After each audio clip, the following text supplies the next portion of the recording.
December 9, 1945, dawned as a seemingly ordinary Saturday morning in occupied Germany. The streets were unusually quiet, the kind of silence that hangs heavy after the chaos of war. General George S. Patton, one of the most formidable and controversial figures of the Second World War, sat in the back of his polished 1938 Cadillac. With him was his trusted aide, General Hobart Gay, navigating the roads that had once been silent witnesses to the march of tanks and soldiers. The war had been over for 7 months, yet Patton's mind was far from at rest. He had grand plans awaiting his return to the United States, to write his memoirs, to reveal the hard truths about the final months of the European conflict, and to expose what he called the catastrophic mistakes that allowed Eastern Europe to fall under Stalin's control. He envisioned a reckoning with history itself, a chance to tell the story from the perspective of the battlefield, not from the sanitized reports of politicians or historians. Yet fate was preparing a cruel twist. The Cadillac, moving at a moderate speed along a secluded industrial road near Mannheim, was suddenly confronted by a massive 2.5-ton army truck. Driven by Technical Sergeant Robert Thompson, the truck inexplicably swerved into the Cadillac's path. Patton's young driver, Horace Woodring, barely 19, had no time to react. The collision lifted the Cadillac violently, and the impact threw Patton forward, his head striking the hard interior between the seats. The sound of metal and glass was immediate, but the worst was the silence that followed, as Patton collapsed into the arms of General Gay. Pain overwhelmed him, but it was more than physical agony. He instantly understood the gravity of his condition. He was paralyzed. Oddly, everyone else escaped largely unharmed. Woodring, the driver, walked away without a scratch. General Gay, though jolted violently, was uninjured. The occupants of the truck emerged without visible harm. Yet Patton, the man who had survived 3 years of continuous combat, who had faced artillery barrages, infantry assaults, and the chaos of the battlefield, lay broken. This was the first of several strange circumstances surrounding the incident. Minutes later, a number of senior officers appeared almost immediately at the scene, raising questions about how they could have arrived so quickly on such an isolated road. The official accident report would later vanish entirely, as if erased from history, leaving investigators decades later puzzled. And the truck driver, Thompson, disappeared after the accident, only to return briefly for a single, limited interview before vanishing again. Every detail of that morning seemed to carry an air of the inexplicable, the seeds of conspiracy and doubt planted in the very first hours of Patton's final days. After the catastrophic accident on December 9, 1945, General George S. Patton was swiftly transported to the 131st Hospital in Heidelberg rather than the nearer hospital in Mannheim. This unusual decision raised questions even at the time. Why was the most celebrated American general of the Second World War taken farther from the accident site, despite the urgency of his injuries?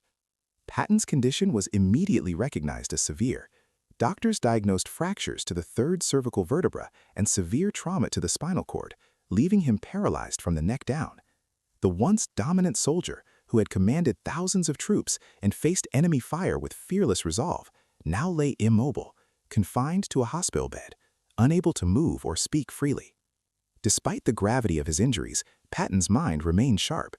He was fully aware of his surroundings, able to recognize visitors, and maintained his wit, a characteristic that had defined him throughout his military career. His wife, Beatrice, arrived from Boston, traveling quickly to be at his side. Her presence provided a critical emotional anchor for the general, who had survived so many life-threatening situations, only to face helplessness in a hospital bed. Patton's condition necessitated immediate medical interventions, including a rigorous system of traction designed to stabilize his spine. Physicians carefully monitored him, aware that any sudden movement could worsen his condition. Yet despite the intensive care, he remained lucid, engaging with staff and visitors with the same forceful personality that had inspired his soldiers. In the days following the accident, Patton's conversations were striking. He discussed the war, his strategies, and his frustrations with political decisions, revealing a mind still active, analytical, and unbowed by his physical limitations. He made jokes, cracked wry observations, and even expressed concern for those around him. Doctors and nurses noted the paradox. The man who had survived the most brutal campaigns of the European theater was now entirely dependent on others for even the smallest movement. His strength, once measured in battlefield achievements, was now demonstrated in his mental resilience and determination to endure. As the days passed, Patton's condition stabilized, and for a moment, hope emerged. On December 20, physicians reported cautious optimism. The general appeared alert and responsive, seemingly recovering from the initial trauma. Beatrice remained by his side, reading to him, conversing, and ensuring he remained engaged. But the sense of recovery was fleeting. On December 21, Patton suddenly stated with remarkable clarity and foreboding, "I will die today." That evening, at precisely 5:55 p.m., the great general's heart stopped. Official records cited pulmonary embolism and heart failure as the cause, complications not uncommon in paralyzed patients. Yet the absence of an autopsy, due to Beatrice's refusal, fueled ongoing speculation. Was this merely a medical complication, or were darker forces involved? The ambiguity surrounding his death created fertile ground for theories that would persist for decades. Almost immediately after Patton's death, questions began to circulate about the circumstances surrounding the accident and the subsequent events. The anomalies were numerous and striking. The collision itself had left everyone else unscathed, including Patton's young driver, General Gay, and the occupants of the truck, raising doubts about the randomness of the incident. The sudden arrival of senior officers minutes after the crash on a quiet, isolated road seemed too coincidental. Additionally, the original accident report vanished entirely, leaving investigators, decades later, unable to locate primary documentation. Technical Sergeant Robert Thompson, the driver of the truck, disappeared for a period following the crash, only briefly reappearing for a limited interview before vanishing again. Each of these details added layers of mystery, prompting historians and conspiracy theorists to question whether Patton's death was truly accidental. Perhaps the most provocative claim came from Douglas Bazada, a decorated OSS operative who, in October 1979, publicly confessed that he had been hired to assassinate Patton. Bazada, a veteran of multiple military operations and trained in covert assassination techniques, claimed that he had been offered $10,000 by General William Wild Bill Donovan, the director of the OSS, to eliminate the general.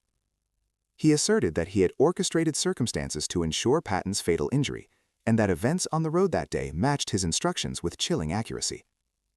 According to Bazada, the general's death was not a matter of chance but a carefully executed plan, designed to prevent Patton from influencing post-war policy or revealing sensitive information about the Allied operations in Eastern Europe.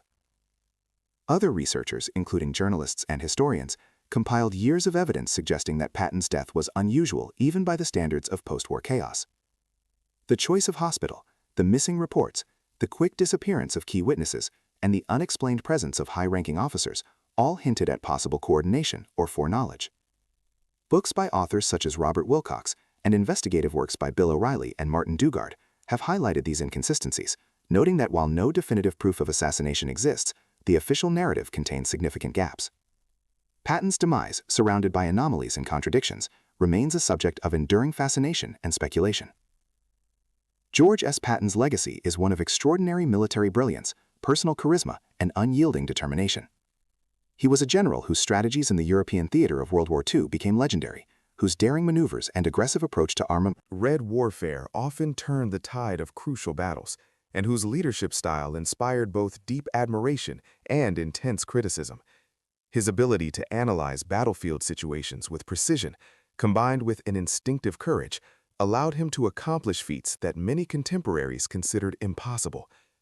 In the Battle of the Bulge, for instance, his swift and decisive movements were critical in halting the German offensive, saving thousands of lives, and demonstrating the profound impact of rapid armored deployment. Hitler himself reportedly labeled Patton as the most dangerous man the Allies had, a rare acknowledgement of respect from one's adversary, highlighting both the general's effectiveness and the threat he posed to enemy plans. Yet Patton's brilliance was matched by complexity and contradiction. A man of immense pride and outspoken opinions, he often clashed with political and military leadership, causing friction even within the Allied command. Patton's unfiltered comments about the Soviet Union, his critiques of Allied strategy, and his insistence on operational boldness made him a controversial figure. Some viewed him as a visionary whose insights were ahead of his time. Others saw him as reckless and politically insensitive. It was precisely these characteristics, His unwavering confidence, his refusal to compromise on principle, and his willingness to speak uncomfortable truths that may have placed him in danger in the post-war period. The circumstances surrounding his death amplify the enduring mystery of his life. Patton's fatal accident on December 9, 1945, and subsequent demise in Heidelberg raises questions that have never been definitively answered.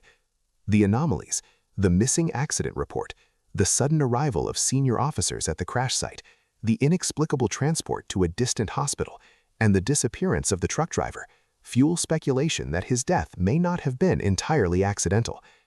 Conspiracy theories, while unproven, suggest that Patton's outspoken criticism of Allied and Soviet post-war policies, as well as his deep knowledge of European operations, made him a liability to some factions within intelligence.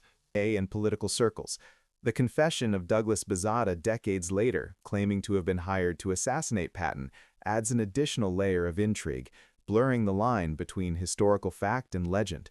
Beyond the mystery, Patton's personal character and resilience continue to resonate. Even after sustaining catastrophic injuries, he maintained mental clarity, demonstrated remarkable emotional strength, and engaged with those around him with the same vigor he had shown on battlefields. His interactions with visitors, his humor, and his keen observations underscore a man who, despite physical paralysis, remained intellectually and emotionally alive.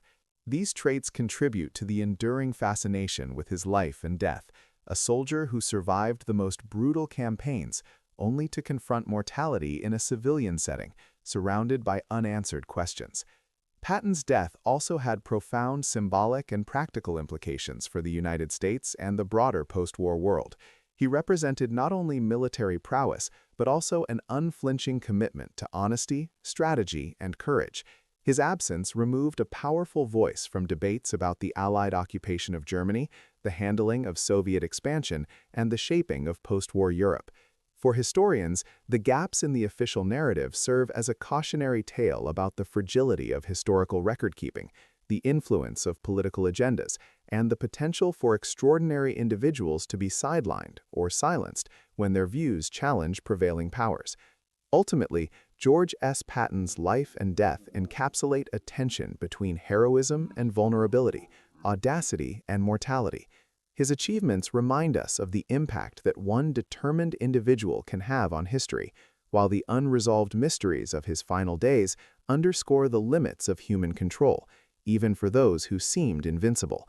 Patton's story challenges us to consider the costs of leadership, the dangers of transparency in politically charged environments, and the lingering shadows of secrets left unresolved.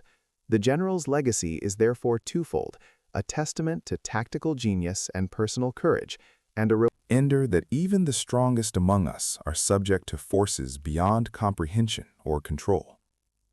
In reflecting on Patton's life, one confronts not only the achievements of a military icon, but also the ambiguities that make history compelling and sometimes frustratingly incomplete.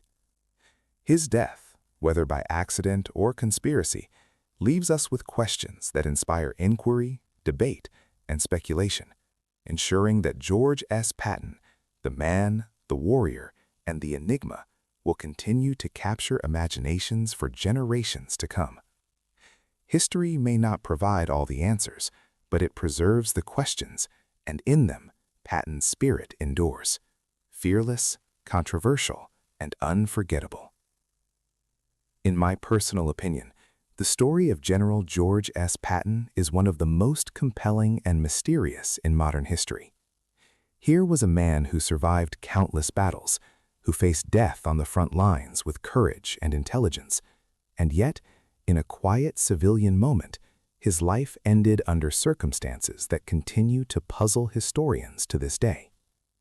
Whether his death was a tragic accident or something far more sinister, it reminds us that even the most powerful and legendary figures are not immune to forces beyond their control.